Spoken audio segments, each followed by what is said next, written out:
Please be advised that the information provided in this video regarding Methylene Blue is intended solely for entertainment and informational purposes.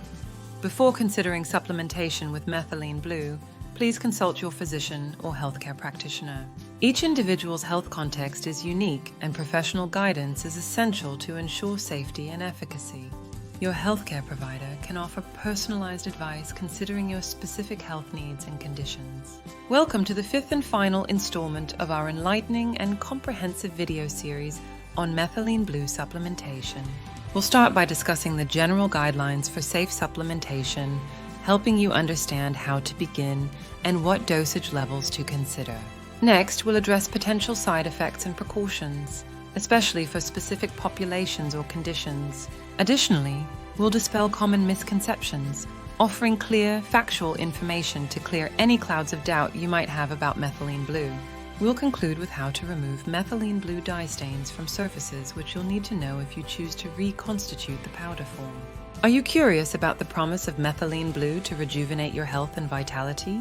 Then commit to your well-being by tapping the like button and subscribing to our channel so you don't miss a thing. We are your portal to the secrets of longevity. The first step in safely supplementing with Methylene Blue is to understand that you should only ever consume pharmaceutical-grade Methylene Blue. The term pharmaceutical grade refers to the quality standard that a drug or a pharmaceutical ingredient must meet to be used in medicinal products. This standard is set by official pharmacopoeia and regulatory agencies, such as the Food and Drug Administration, FDA, in the United States. Pharmaceutical-grade substances are thus the highest quality substances available, which means they are suitable for use in medical products meant for human consumption or application.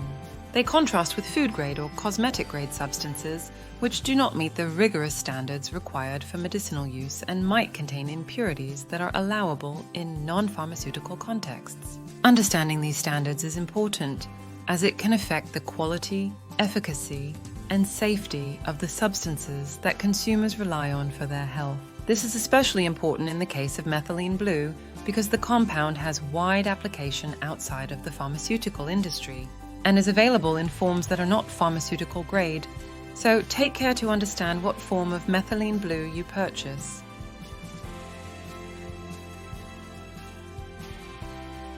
The general recommendation is to start with a low dose and gradually increase it as your body adapts. For most adults, a starting dose can vary between 0.5 milligrams and 1 milligram per kilogram of body weight. This conservative approach allows individuals to gauge their tolerance and adjust the dosage accordingly. Monitor for any side effects or reactions, described next. If adverse effects occur, reducing the dose or temporarily discontinuing use may be necessary.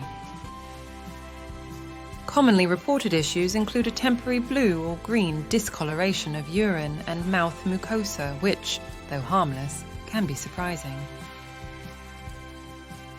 More serious, though less common, side effects include nausea, abdominal pain, dizziness, or headaches. Again, to avoid unpleasant side effects, start with a low dose to monitor how your body responds. For specific populations, there are additional precautions to consider. Pregnant or breastfeeding women should avoid Methylene Blue due to insufficient research on its safety in these groups. Those with high blood pressure or taking certain medications, particularly those affecting the serotonin system, should exercise caution. Methylene Blue can interact with these medications, potentially leading to adverse effects. Patients with glucose 6-phosphate dehydrogenase (G6PD) deficiency should also avoid Methylene Blue, as it can trigger hemolytic anemia in this group. Given these considerations, it's paramount to consult with a healthcare professional before integrating Methylene Blue into your routine, especially if you have pre-existing health conditions or are taking other medications. Next, let's debunk some of the common misconceptions about the use of Methylene Blue. One widespread misbelief is that Methylene Blue is beneficial exclusively for individuals with certain health conditions, implying it has little value for generally healthy people. Although it's been mainly studied for its therapeutic benefits, We could infer that if it helps improve conditions in sick individuals, it might also support cognitive and vitality preservation in healthy ones. This suggests methylene blue could help a broader range of people, not just those with specific health issues. Although robust clinical research on its effects on healthy individuals is lacking, many anecdotal reports indicate it could enhance overall quality of life. Ultimately, deciding to use methylene blue as a supplement is a personal choice that should consider the anecdotal benefits against the current lack of comprehensive clinical research. Another area of misconception is dosing. The notion that methylene blue can be freely supplemented with no upper limit is dangerous. Due to its interaction potential, it's crucial to adhere to recommended dosages and consult healthcare professionals, especially for individuals on medication or with underlying health concerns. A third common misconception about methylene blue supplementation is that it's an instant solution for cognitive decline or mental health issues. While methylene blue has shown promise in enhancing cognitive functions and mood in some studies, it should not be seen as a quick fix or a standalone treatment for mental health disorders or severe cognitive impairments.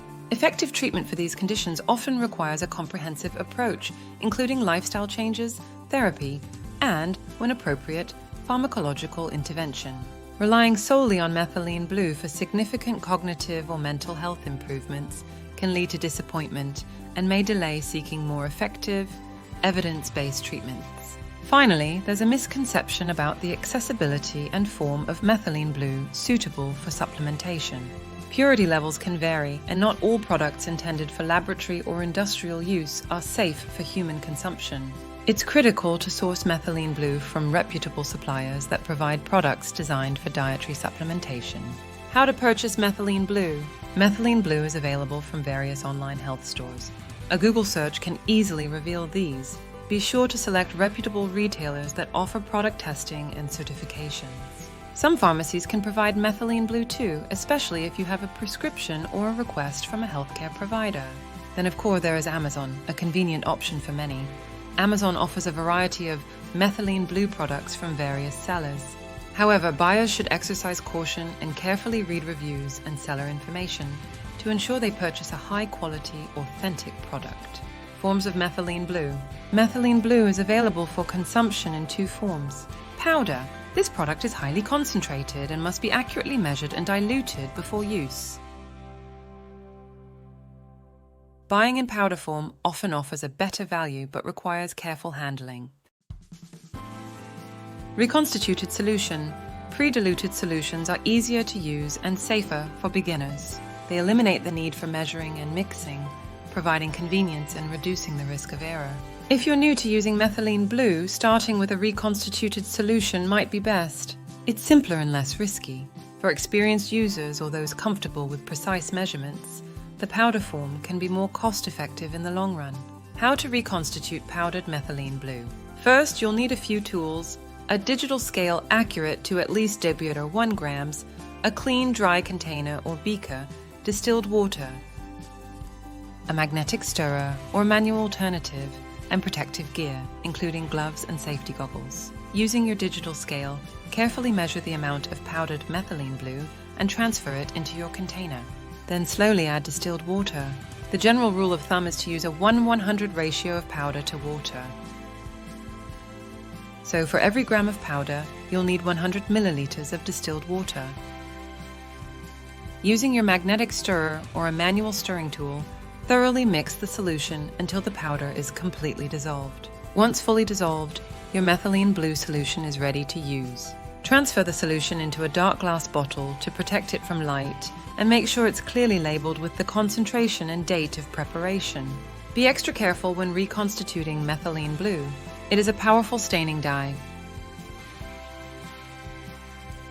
Anything it touches will be exceedingly difficult to clean. Removing methylene blue stains from surfaces requires prompt and careful attention. The best approach is to first blot any excess dye with a paper towel, being careful not to rub it further into the surface. Next, create a mixture of 1 tablespoon of white vinegar, 1 teaspoon of liquid dishwashing detergent, and 2 cups of warm water. Apply the solution to the stain and gently blot with a clean cloth. For stubborn stains, applying a small amount of rubbing alcohol directly onto the stain before blotting can be effective. A diluted bleach solution is another option for removing this stubborn blue dye from surfaces. Thank you for watching our 5th video on methylene blue supplementation. We hope you've got a ton of value. Be sure to check our channel for more fascinating videos about how to maintain your health vitality for as long as possible. See you soon.